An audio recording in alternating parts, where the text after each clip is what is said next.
BBM ya BBM. Ya. Jadi pemerintahan ini melanggar konstitusi, yaitu melanggar keputusan MK. Harga pasar itu tidak boleh di BBM di Indonesia, karena BBM produk yang menguasai hajat hidup orang banyak. Ya, kalau diserahkan ke pasar itu pemerintah lepas tangan. Ya, mestinya ini yang perlu belajar ekonomi energi, kuliah di UI lah. Saya dosen ekonomi energi di UI, itu satu-satunya universitas yang mengajarkan ekonomi energi di Indonesia, di UI. Jadi begini, kalau untuk BBM yang tidak disubsidi, tetap jangan pakai harga pasar, tapi konsepnya pakai biaya pokok, biar tidak melanggar konstitusi. Biaya pokok plus margin, marginnya ditentukan pemerintah berapa, gitu loh. Ya, nah biaya pokok itu jauh lebih rendah dari acuan harga pasar. Ya, gampang teorinya. Kalau biaya pokok itu biaya yang dikeluarkan, ya, sampai BBM itu di sisi konsumen per liternya, ya, seluruh biaya yang dikeluarkan, biaya produksinya, biaya angkutannya, ya, biaya penghilangannya, biaya distribusi, biaya storage, biaya apapun, bunga bank dan sebagainya, dihitung semua, baik yang berasal di dalam negeri maupun impor. Nah, kalau yang berasal dari impor, biaya pokoknya itu sama dengan harga pasar internasional. Oke? Nah, yang dalam negeri itu tidak sama, nah itu harus dihitung biaya pokoknya, ya. Jadi begini, acuan biaya pokok itu adalah yang benar menurut konstitusi, ya. Ini terkait dengan penentuan tarif harga BBM maupun penghitungan subsidi BBM di APBN. Kalau sekarang mengacu ke harga pasar, pertama undang-undang sudah dicabut oleh MK. Pasal 883 itu sudah dicabut, harga pasar tidak boleh. Tapi bandel pemerintah ini tetap aja itu. Kita ngisi di pertama kita harga pasar itu. Setiap 2 minggu berubah sesuai dengan harga pasar. Tidak boleh itu menurut MK. Mestinya diganti dengan harga biaya pokok plus margin. Dia tidak disubsidi, harus ada margin. Mestinya begitu. Nah, acuan biaya pokok, acuan harga pasar baru betul, baik untuk menentukan tarif BBM bersubsidi maupun tarif non subsidi. Acuan harga pasar baru betul, termasuk penghitungan subsidi BBM di APBN baru betul. Acuan harga pasar itu baru betul kalau seluruh BBM di Indonesia ini 100% impor. Tolong dicatat itu, ini teori sederhana di ekonomi energi itu. Kalau 100% impor, betul itu harga pasar. Acuan subsidi di BBM hitungnya begini, harga pasar kurang harga jual, ketemu subsidi, ya kan? Tapi enggak semua diimpor. Produksi dalam negeri ini negara penghasil minyak, meskipun produksinya terus anjlok karena salah kelola. Mestinya enggak boleh kita keluar dari OPEC, mestinya produksi akan terus kalau pengelolaannya benar. Pengelolaan nggak benar itu karena undang-undang migas. Saya sedikit luruskan penjelasan Mas Bobi tadi bahwa investasi terus meningkat. Dengan undang-undang migas ini investasi pencarian cadangan baru, eksplorasi anjlok-jlok. Kata orang Jawa sudah anjlok-jlok. Kata orang Madura apa orang Jawa kata itu. Ya. Bu Adi itu dinyatakan oleh jumlah sumur pemboran eksplorasi. Anjlok. Kalau sebelum undang-undang migas masih 200-an per tahun, ya. Begitu undang-undang migas turun jadi 90, 70, 80, 30 sumur per tahun. Akibatnya tidak ada penemuan cadangan baru. Jadi bukti anjloknya pemboran sumur itu, eksplorasi, tidak ada ditemukan cadangan baru. Kalau seandainya pemborannya meningkat setelah undang-undang migas, pasti kita setiap minggu dengar ada lapangan baru ditemukan, setiap minggu ditemukan. Ini tidak ada. Untuk bisa meningkatkan produksi saat ini hanya bisa mengandalkan blok cepu. Itu blok baru itu. Blok cepu satu-satunya yang bisa meningkatkan produksi kita karena ini blok baru. Tolong dicatat, blok cepu ditemukan sebelum undang-undang migas. Sebelum. Setelah itu nggak ada. Karena apa? Pemborannya anjlok. Investor tidak mau ngebor karena ada pasal 31 di undang-undang migas. Capek ngomong di TV, terus kali saya ngomong soal ini. Pasal 31 undang-undang migas tidak disukai oleh investor baru. Karena apa? Belum ketemu minyak harus bayar pajak. Masih pada tahap eksplorasi, belum ketemu minyak harus bayar pajak. Bayar apa? Pajak impor. Dia nyewa rig dari luar negeri, bayar pajak impor. Beli mata bor dari luar untuk cari minyak, bayar pajak impor. Ini alat dipakai cari minyak, belum ketemu minyak sudah dibayar pajak. Itu penyebabnya undang-undang migas ini. Nah, lalu apa? Ini saya suarakan sejak tahun 2001 ini. Gonta-ganti orang pemerintahan membela diri, akhirnya ketemu solusinya namanya Peraturan Menteri Keuangan, PMK. PMK mengatakan, oke, pajak-pajak untuk migas, alat-alat migas impor ini dihilangkan, dinolkan, dibebaskan. Ini mohon maaf, profesor hukum, ya, saya pikir teori hukum mengatakan, apakah bisa Peraturan Menteri Keuangan membatalkan undang-undang? Aneh. Yang mengharuskan bayar pajak sebelum produksi itu pasal 31 Undang-Undang Migas. Undang-undang. Nggak bisa dimentahkan oleh Peraturan Menteri Keuangan. Kalaupun bisa dimentahkan di mana perusahaan-perusahaan asing tidak membayar pajak impor, ini nanti temuan yang bisa diseret ke pengadilan. Ya, misalnya sekarang Exxon bawa alat dari luar negeri bebas pajak berdasarkan PMK. Ke depan, bagi pemerintah ini potensial untuk masuk penjara. Karena undang-undangnya masih hidup. Pasal 31 Undang-Undang Migas masih berlaku. Di mana mereka wajib bayar pajak meskipun pada tahap eksplorasi. Ya, PMK di bawah statusnya, nggak bisa. Ini penyebabnya, maka Preset Institute bilang, tata kelola migas di Indonesia salah satu yang terburuk di 140 negara di dunia. Itu survei internasional. Karena antara lain karena pasal ini. Kita capek ngomong soal ini, tapi pemerintah kayak, mohon maaf, kayak budak. Mohon maaf, nggak denger sumber penyakitnya pasal 31 Undang-Undang Migas diobati pakai PMK. Bukan obatnya. Perlu Menteri Keuangan, enggak. Hierarki hukum. Nah, itulah makanya ada baiknya orang-orang itu kuliah dulu di fakultas hukum, mungkin tentang hierarki hukum, nggak ngerti saya itu. Saya bukan dokter hukum saya. Nah, itu kira-kira. Dan begini, sederhana saja tata kelola migas di seluruh dunia dikelola oleh entitas bisnis milik negara atau oleh lembaga pemerintah, dua pilihan. Seluruh dunia begitu, sederhana, ya nggak complicated, nggak usah bikin pusing. Dua alternatif, dikelola oleh perusahaan negara, oleh entitas bisnis dari negara itu, contoh Malaysia, Petronas, Saudi Arabia, Aramco. Semua negara OPEC itu perusahaan negara yang ngelola, bukan lembaga pemerintah. Ya, bisa perusahaan negara, bisa lembaga pemerintah. Saya yang berpendapat harus perusahaan negara. Itu lebih menguntungkan kita dan sesuai dengan konstitusi. Menutup peluang korupsi kalau dikelola oleh lembaga pemerintah. Dia nggak bisa jual minyak, Mas. Kasus SKK Migas. Dia untuk ngejual minyak kita harus menunjuk kernel, katakan begitu. Kernel apa kok kasih sogokan karena dia sendiri tidak bisa jual. Ya, yang lebih parah kemarin itu 4 kargo kapal LNG tangguh untuk dijual di pasar spot. Di pasar spot harganya $17 per MMBtu. Ini diekspor ke Cina $3.35. Nah, ini daripada diekspor ke Cina, dia 4 kargo dikirim ke pasar spot. Nah, sekarang BP Migas tidak bisa jual langsung. Dia tunjuk trader ngejualin. Terjadi skandal. 400 miliar potensi rugi karena dia tidak bisa jual sendiri.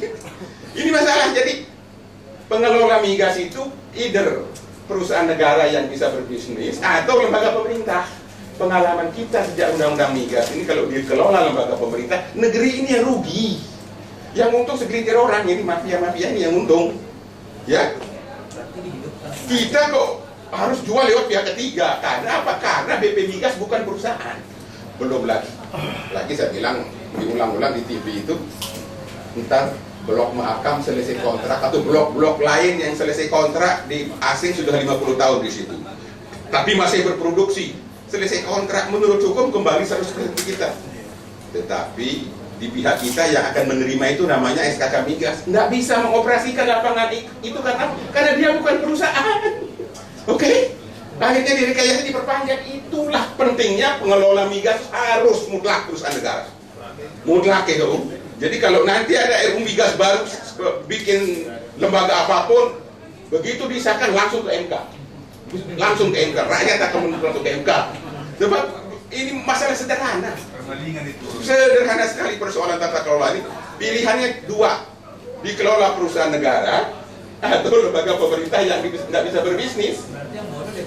Nah, itu aja. Jadi ke depan saya tetap berpendapat, Mas, harus pengelolanya badan apa? Bukan badan usaha milik negara di bawah Mendikbud BUMN, bukan di bawah Dahlan Iskan, bukan. Jadi perusahaan negara ini adalah perusahaan khusus yang dibentuk oleh berdasarkan undang-undang. Ya, kalau BUMN, semua BUMN dibentuk atas dasar akte notaris sekarang ini. Bukan itu yang dimaksud. Dibentuk oleh undang-undang sehingga tidak bisa dijual oleh presiden siapapun yang berkuasa nanti. Nah, Pertamina posisinya sekarang mana? Undang-undang, atau dia akte notaris yang bentuk. Dia PT. Bisa dijual. Ya, jadi yang saya maksud pengelola migas ke depan bukan Pertamina ansih seperti sekarang. Harus dirubah dulu, dibentuk atas dasar undang-undang dulu, baru dikasih hak. Itu, tapi ada kewajiban besar tadi itu. Ya, jadi saya ulang, ada dua potensi pemerintah ini melanggar konstitusi di bidang migas. Satu, melanggar keputusan MK yang telah mengharamkan harga pasar di bumi Indonesia untuk BBM. Nomor dua, yaitu kalau BP Migas dalam hal menyetujui cadangan tangguh, apalah istilahnya, dikolateralkan, di apapun nama istilahnya, yang penting lalu BP memperoleh uang dengan menunjukkan sertifikat ke bank. Jadi BP itu menunjukkan sertifikat cadangan gas ke bank, ya, untuk memberi pinjaman, dapat duit, apapun istilah, apakah apa namanya, istilahnya apakah agun, apakah apa istilahnya, tidak tahu saya itu. Tetapi sertifikat dari cadangan itu diujukan ke bank oleh BP, baru duit itu keluar. Itu keterangan dari BP Migas. Kalau langkah BP Migas disetujui oleh presiden, berpotensi melanggar konstitusi dan bisa di-impeach. Untuk pendapat saya, bisa di-impeach presiden itu. Karena dia melanggar keputusan MK, bahkan bisa melanggar pidana. Harta rakyat, harta orang lain disetujui diagunkan oleh bukan pemiliknya. Apakah diagunkan istilahnya atau apapun, yang jelas BP menunjukkan sertifikat, ya, ke pemberi pinjaman, ke bank, baru duit itu keluar. Itu. Presiden kan nggak teken. Nah, mungkin nggak teken, apa setuju secara lisan. Nah, kalau tim independen diusut oleh tim independen, itu terkuat itu. Saya tidak tahu apakah masih sempat negeri ini bisa. Nah, kira-kira seperti itu. Lalu berikutnya Petral, ya. Sebentar dulu, kontrak karya. Kontrak karya memang harus hapus dari bumi Indonesia. Ini merugikan negara karena yang berkontrak itu the government of the Republic of Indonesia. Pemerintah RI yang berkontrak dengan perusahaan tambang. Dulu perusahaan minyak. Ini namanya kontrak karya, lalu pemerintah menjadi sejajar dan pihak asing, kedaulatan kita hilang. Nah, sekarang di dalam Undang-Undang Minerba ayat 169 berapa itu, semua kontrak karya dihargai, ditaati sampai selesainya kontrak karya. Itu mestinya pasal itu tidak ada. Mestinya setelah Undang-Undang Minerba berlaku, seluruh kontrak karya otomatis batal demi hukum, ganti dengan sistem baru misalnya. Tapi sekarang kontrak karya ada, PKP 2B tetap ada. Di mana letak kerugiannya dengan kontrak karya? Royalti yang amat sangat kecil, ya, emas 1%, batu bara 7% kecil. Mestinya kalau royalti itu sekitar 30%, sekitar minimal 21%. Kalau pajak badan 30%, royalti minimal 21%. Tiga negara memperoleh 51%. Mestinya ini royalti 1%. Meskipun peraturan presiden sudah keluar tahun 2003, Perpres, yang menaikkan royalti emas dari 1% ke 3,75%. Lewat Perpres dinaikkan. Tetap perusahaan tambang tidak mau bayar 3,75%, tetap 1%. Mereka bilang apa? Lu dulu yang neken sama gua. Di dalam Kontrakarya semua pasal harus ditaati, baru bisa berubah kalau disetujui kedua belah pihak. Kalau pihak perusahaan tambang asing kagak setuju, nggak jadi itu barang. Ya, apapun perpres, peraturan menteri, apapun nggak bisa. Kedaulatan kita hilang. Ya, saya percaya meskipun suatu saat royalti naik ke 21%, tetap mereka berebut ke Indonesia. Jangan takut nanti kalau ini naik investor lari, jangan. Bohong itu.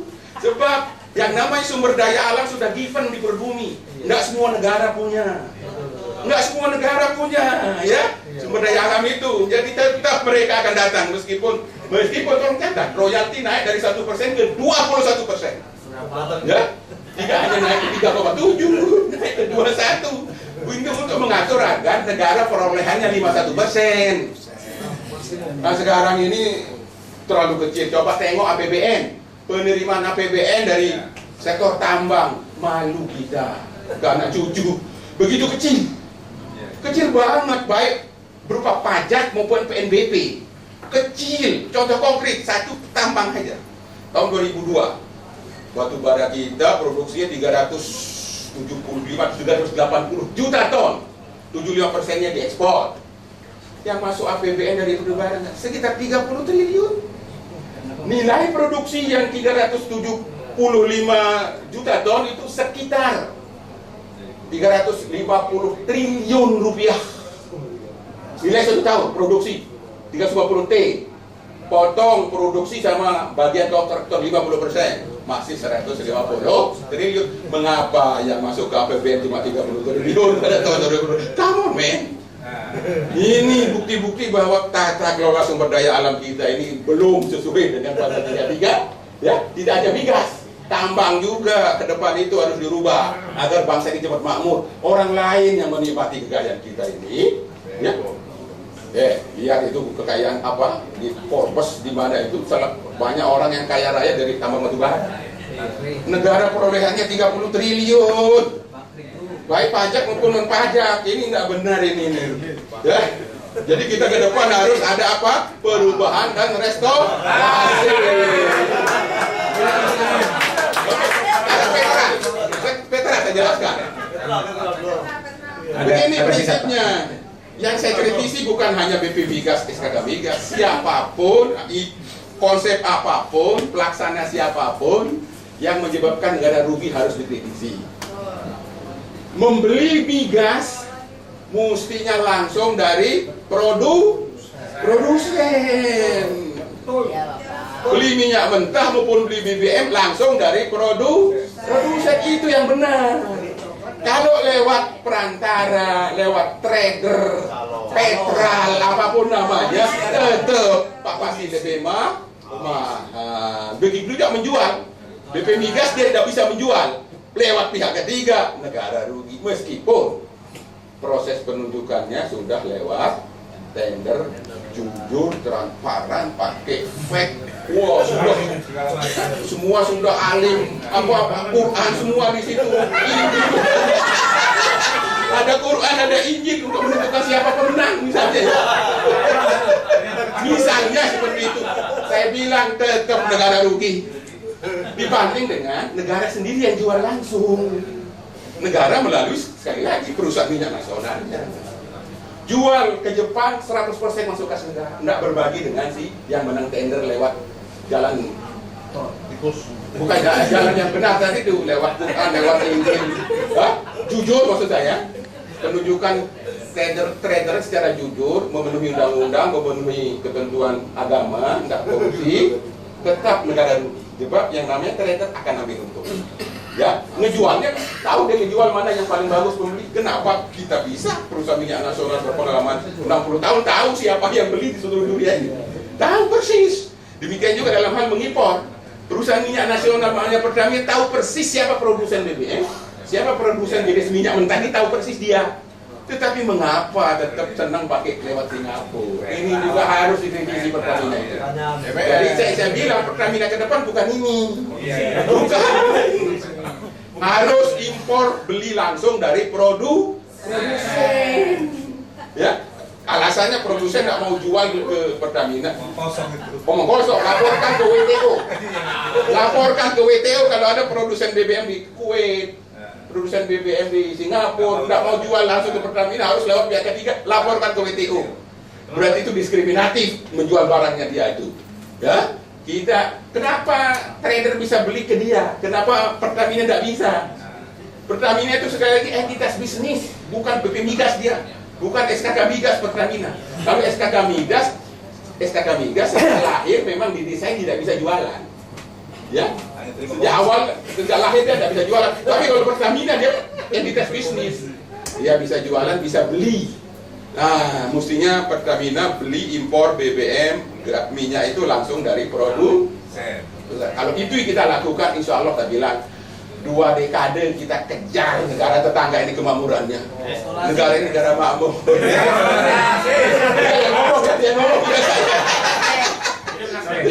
Ya, kalau ini kita kerjakan bapak-bapak sekalian, saya yakin kita akan lebih cepat makmur. Lebih cepat makmur, bisa membangun infrastruktur dengan uang negara, uang kekayaan alam kita ini. Gitu loh. Demikian, terima kasih. Oke, sangat optimistis kalau mendengar paparan Pak Kopi.